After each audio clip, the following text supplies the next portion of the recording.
water from the Thames River onto London City. But the Soho jail had no water supply. They were drinking from a well inside the jail. Okay? So, this thinking man who failed as a surgeon, failed as an anesthesiologist, but he was still a thinker. I would rate him as the best scientist, who came up with a hypothesis that cholera is transmitted by water. Okay? Since the water for London comes from the Broad Street pump, cholera must have come from Broad Street pump water. Since this Soho Square people drink only their well water, they are safe. So he went to the London Corporation and told them, you must stop this Broad Street pump. If you go to Municipal Corporation in Madras and tell them that Red Hill water supply must be stopped, what will they tell you? Mad. So, people will tomorrow kill them if there is no water to drink. So they said he is mad, and a case was made against him to be insane, and he was to be admitted to the mental hospital the following day. But do you know what he did? These thinkers do this. At night, he got some pickaxe, some hammer, and so many tools, went to the Broad Street pump, broke it open. He completely broke it open. So there was no water coming from the Broad Street pump. And within 1 week, cholera subsided in London because everybody was forced to drink their well water, whatever little well water. So, to tell you, the greatest discovery in science was made by John Snow, who never did any research but observed what happened. This was 100 years before cholera vibrio was ever seen under the microscope. So you don't have to do reductionist science to say cholera is caused by cholera vibrio. So what? Cholera is transmitted by water. That is more important, isn't it? So water must be having the poison, whatever is the poison, whether it is vibrio or whether it is anything. So John Snow's observational research you and I can do in life. Digoxin. Very interesting. William Withering was another family physician in London. And lot of people, old age people, had heart failure. They were having so much of edema, their tummy was full of water, they couldn't walk, they were gasping for breath. One day one of his old patients came and told me, Mr. Withering, I have a treatment for this. He said, what? I have a plant in my garden which I call as the, digitalis lanata, and I give that plant the juice of that to these people and their edema disappears, they breathe well. He said, is it? Get me the plant. See, he would have said, you are an idiot, you are a housewife, what do you know? And I am a doctor, I have studied MBBS in London University and blah blah. No. He said, get the plant. He tried it. And this was 350 years ago. And from that plant today we have got a drug called digoxin.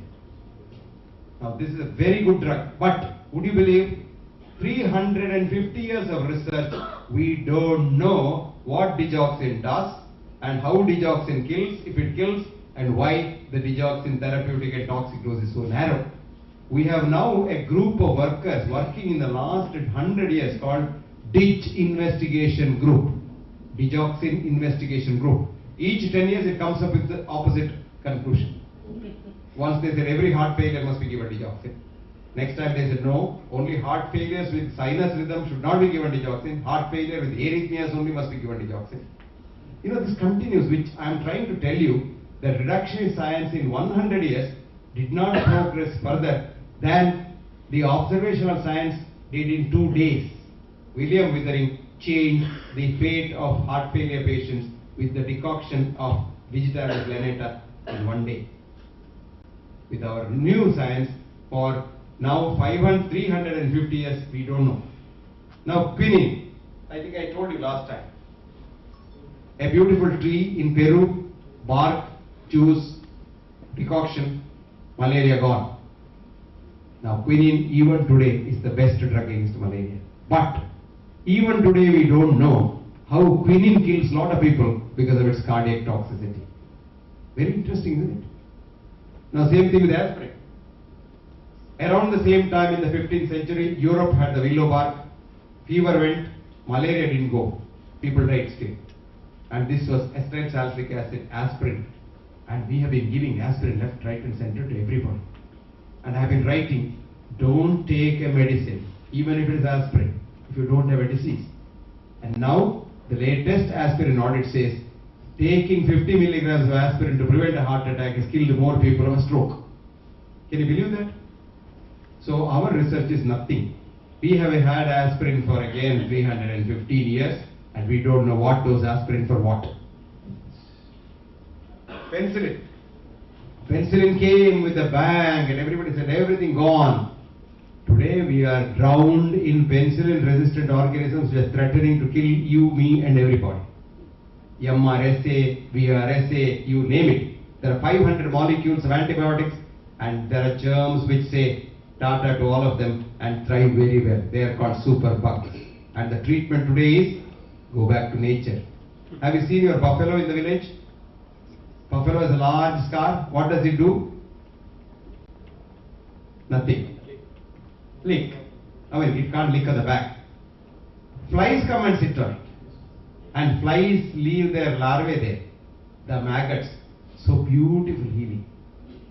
Now if you go to England and meet with a car accident, they will dress the wound, set your fracture, give you a packet of those maggots cultured in the laboratory and then say go home, pack it with the maggot and your wound and the bone will heal in 1 week. They don't give you antibiotics. The antibiotics will kill you with gangrene. Maggots, the third day, you are fine. See, nature. Nature makes, just as the Peruvians in the 15th century said, where God gives disease, He gives the treatment. When God gives a wound, He gives the maggot. Fascinating, isn't it? Maggot is the latest treatment. Vaccination. Started with the Indian vaccination for smallpox. For thousands of years, India had a vaccination system which was practiced by the 5 universities. And this was studied by a British scholar in the 18th century. His name is T.Z. Holwell, H-O-L-W-E-L-L. He wrote, I quote, vaccination in India, which has existed for, quote unquote, times out of mind, has saved 90% from death in smallpox. Unvaccinated population, 90% perished with smallpox.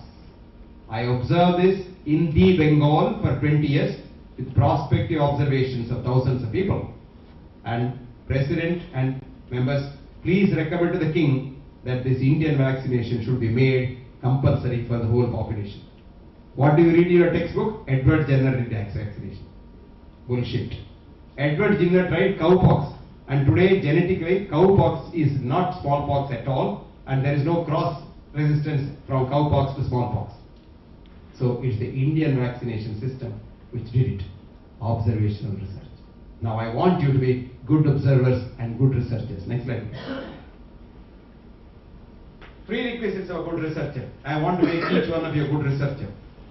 I want you to be Francis Bacon going into research. What is needed? A. Honesty, curiosity, perseverance. The research many times brings you sorrow, but don't leave it there. There's a ray of hope. Keen observation power. Everything you notice when you are doing research, note it down. You may think it's not necessary, it's not in my protocol. No, note it down. It may have some relevance. Humility. Of course, this is the virtue of every human being. Good knowledge of basic sciences. You read a little about physics, chemistry, and the thirst for learning. Just as you have thirst for eating, thirst for drinking, you must have thirst for learning. Next slide, please.